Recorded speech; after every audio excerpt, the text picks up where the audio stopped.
Hello everyone, कैसे हैं आप सभी लोग। उम्मीद करता हूँ आप सभी लोग बहुत अच्छे होंगे और आपकी स्टडी बहुत अच्छी चल रही होगी। चलिए गाइस, हम लोग स्टार्ट करते हैं पॉलिटी के कुछ इंपॉर्टेंट क्वेश्चंस जो आपके एग्जाम के लिए बहुत ही इंपॉर्टेंट हैं। कोशिश करूंगा जल्दी ही कम समय में मैं आपको ज़्यादा से ज़्यादा बता पाऊँ।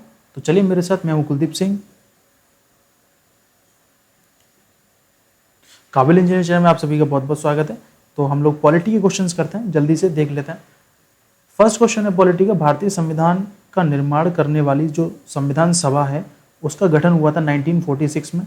कैबिनेट मिशन की रिकमेंडेशन के आधार पर इसका गठन हुआ था। ओके, भारत का एक लिखित संविधान है, ये भी ध्यान रखिएगा। भारत का एक कैसा संविधान है? तो भारत का एक लिखित संविधान है। भारत जो है वो सबसे विशाल संविधान है और लिखित संविधान है। भारतीय संविधान विश्व का सबसे विशाल संविधान है। ठीक है, मुझे एक कमेंट आया था फ्रेंड, उस कमेंट में मुझे ऐसा लगा कि मैं काफ़ी स्लो बोलता हूँ। ठीक है, तो कोशिश करूँगा जल्दी बोलने की। चलिए, तो मैंने बताया कि जो भारतीय संविधान का निर्माण करने वाली जो संविधान सभा है उसका गठन 1946 में हुआ था। किसकी रिकमेंडेशन के आधार पर हुआ था? कैबिनेट मिशन की रिकमेंडेशन के आधार पर हुआ था। ओके, चलिए आगे बढ़ते हैं। इसके निर्माण में 2 वर्ष 11 माह 18 दिन का समय लगा। मतलब जो भारतीय संविधान है जो बनकर तैयार हुआ था तो उसके निर्माण में फ्रेंड 2 वर्ष 11 माह और 18 दिन का समय लगा। ठीक है, इसके निर्माण में लगभग 64 लाख रुपए का खर्चा आया। आपके एग्जाम में क्वेश्चन पूछा जाता है, मैं वही बताऊंगा जो आपके एग्जाम में क्वेश्चन पूछा जाएगा। फालतू की बातों को हम यहाँ पे डिस्कस नहीं करेंगे। ठीक है, भारतीय संविधान कैबिनेट मिशन 1946 के आधार पर बना। ठीक है, भारतीय संविधान में आरंभ में 395 अनुच्छेद यानी कि आर्टिकल थे। ठीक है, आगे बढ़ते हैं। और भारतीय संविधान में 22 भाग हैं कुल। ठीक है फ्रेंड, टोटल कितने पार्ट हैं? 22 पार्ट हैं। भारतीय संविधान में कुल 12 अनुसूचियां हैं। कितनी अनुसूचियां? 12 अनुसूचियां हैं। इंपॉर्टेंट है, आपके एग्जाम में सारी क्वेश्चन एग्जाम में आए हुए क्वेश्चन है। 389 सदस्यों की संख्या थी। कुल सदस्य कितने थे? 389। ध्यान रखिएगा, इंपॉर्टेंट क्वेश्चन है। आप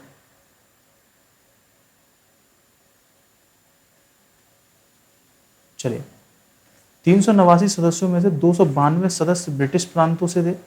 मतलब जो 292 सदस्य थे वो थे ब्रिटिश प्रांतों से, और 93 जो सदस्य थे वो देशी रियासतों से थे। ठीक है, और इसमें 15 महिलाएं थी, 4 कमिश्नरी क्षेत्र से थे।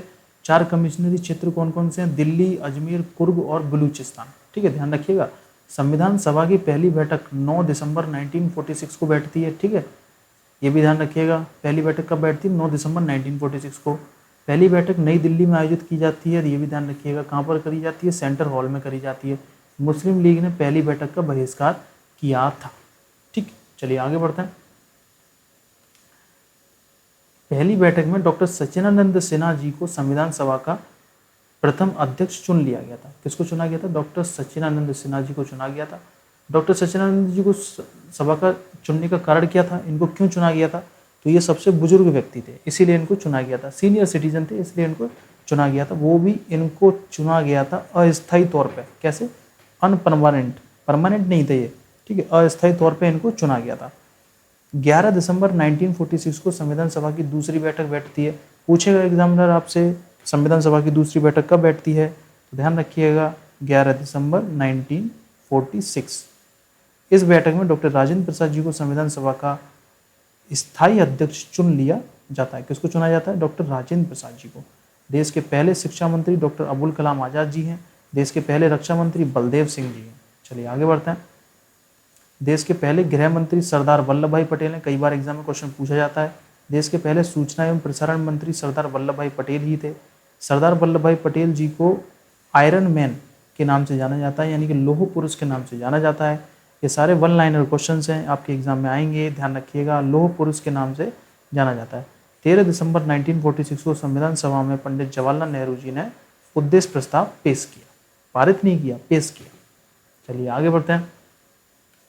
प्रारूप समिति के अध्यक्ष डॉक्टर भीमराव अंबेडकर जी को बनाया गया, यानी कि जो मसौदा समिति थी उसके जो अध्यक्ष बनाए गए थे वो डॉक्टर भीमराव अंबेडकर जी को मसौदा समिति का अध्यक्ष जो है वो बनाया गया था।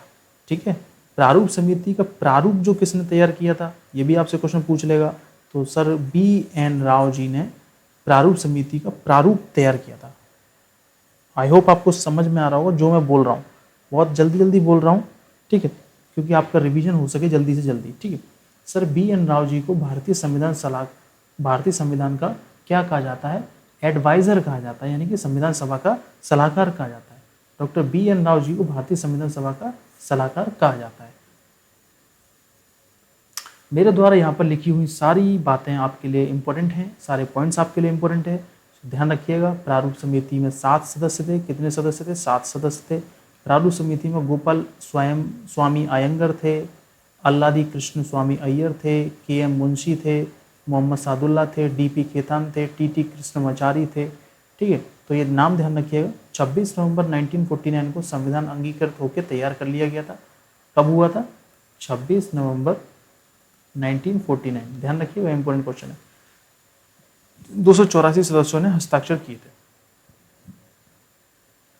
26 जनवरी 1950 को भारतीय संविधान लागू हुआ, यानी कि 26 जनवरी 1950 को भारतीय संविधान लागू हुआ, यानी कि हमारे देश में गणतंत्र दिवस इस दिन मनाया जाता है, क्योंकि 1930 में 26 जनवरी का दिन ही संपूर्ण भारत में स्वाधीनता दिवस के रूप में मनाया जाता था, इसीलिए, ठीक है। 26 जनवरी 1950 को हम लोग गणतंत्र दिवस के रूप में मनाते हैं, ओके। डॉक्टर भीमराव अंबेडकर जी को भारतीय संविधान के जनक के रूप में जाना जाता है। भारतीय संविधान की अंतिम बैठक 24 जनवरी 1950 को होती है। कब होती है? 24 जनवरी 1950 को। भारतीय संविधान की अंतिम बैठक के दिन ही डॉक्टर राजेंद्र प्रसाद जी को भारत का प्रथम राष्ट्रपति चुन लिया जाता है। डॉक्टर राजेंद्र प्रसाद जी को प्रथम राष्ट्रपति चुन लिया जाता है अंतिम बैठक के दिन 24 जनवरी 1950 को, है ना। चलिए आगे बढ़ते हैं। तो आज के लिए फ्रेंड यहीं तक क्लास रखते हैं हम लोग, ठीक है। आज के लिए हम लोग यहीं तक क्लास रखते हैं। अगली क्लास जल्द ही आपके लिए पॉलिटी की लेके आई जाएगी, तो डोंट वरी। Thank you. कोई कमेंट हो तो प्लीज़ कमेंट करिएगा वीडियो में। आपको वीडियो कैसी लगी कमेंट में जरूर बताइएगा। थैंक यू दोस्तों।